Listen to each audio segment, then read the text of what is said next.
My name is Gemma Reeves and I am a chemotherapy nurse from Kent. And the end of October, I decided to set up a parliamentary petition to lower the age of mammograms to 40 and for them to be performed for the ladies and people already in the breast screening programme to have them performed annually as opposed to every 3 years. Well, I've worked in oncology for 8 years and I, since COVID, have seen an increase in younger women coming through the door with breast cancer. Well, with cancer in general, but mainly breast cancer. And some of them are familiar faces, people I went to school with, and a lot of them are mums, you know, trying to work, navigate the rest of their, their shopping and cleaning and like all the jobs that we all do, and looking after children. And then now trying to navigate going through chemotherapy as well, and approaching 40 myself with young children. I just was like, I can't be waiting another, potentially 13 years to have my first mammogram if something's going on. There's no rhyme or reason to it at the moment why people are being diagnosed, but we need to be trying to at least identify these a lot earlier, really.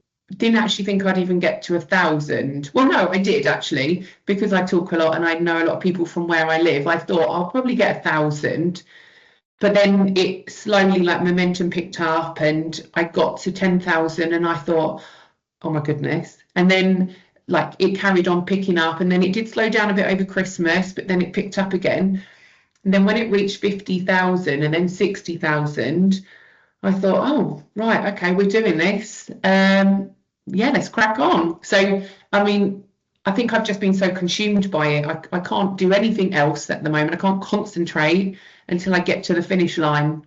But yeah, it's really overwhelming. And I sit most evenings like trying to reach out to people on social media, and I've like done campaigning in local shops and restaurants and things like that, and friends have put it in like their business. It's been shared so much. Like I think I've exhausted Kent where I live, but yeah, like on social media, people sharing it, and you don't realise how much it does affect other people.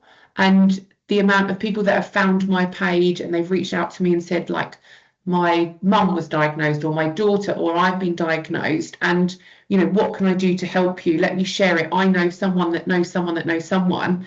And then that's how the momentum has picked up and the signatures are just ticking over. So I am really surprised and I'm really overwhelmed, actually. It's quite humbling. I had an interview at the weekend and I said to the person interviewing me on the radio, I feel really humbled by everyone's support. And I've said to you before, Jen, like, I'm not a celebrity. I'm just, your average person going to work, going on the school run, going to football, swimming, etc., etc. I don't have a big following. I didn't know where this would take me, but I just knew that I needed to at least try and do something right for women and future-proof for the younger generation. So, yeah, in answer to your question, because I've gone around the houses, I am really surprised, but really happy with the support. It's amazing.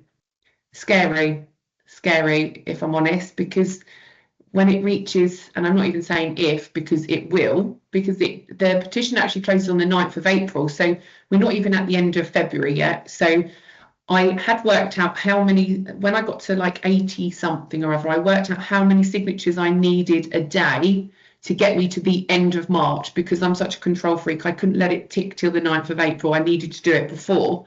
So I'd worked out how many signatures, and of course now I need to work out how many signatures I need to get from 94,000 to 100,000, because the numbers have gone up again. It is very scary, because that's only 50% of the job. I will feel achieved when it passes the law. Like, people say to me, oh, you must be really proud. I get embarrassed. Like, although I'm this big, loud, positive energy, having a chat with people, and I love to just have a laugh, I get really, really nervous, or not nervous, I get really embarrassed when people say, oh, you've done a great job, blah, blah, blah, because I think people expect me to be like, you know, oh, of course you don't get embarrassed, but I do. I'm like an extrovert, but an introvert, if that makes sense. So once it is approved, I will then take a back seat, and I will think, oh wow, you've done a good job, Gemma. But at the moment, I just get embarrassed when people say things, because it's not, I haven't done it for me. Like, I'm not being paid for this. Like, I'm doing it for everyone. You know, like, why should people, like, at 40, and, you know, I'm treating people that are younger, like, why should they be like coming in and having chemo? You know, like, it's not part of the plan. I know our lives are mapped out for us when we're born, but it's not part of the plan. Like, lives are chaotic. Like, my life is so chaotic with work and juggling children, and my husband works away, so I'm on my own a lot. Like, why I wouldn't be able to then fit in chemo as well. Like, it's not part of the plan. If this is approved, people still will get cancer. It's not going to stop cancer happening, you know, it's just detecting it earlier.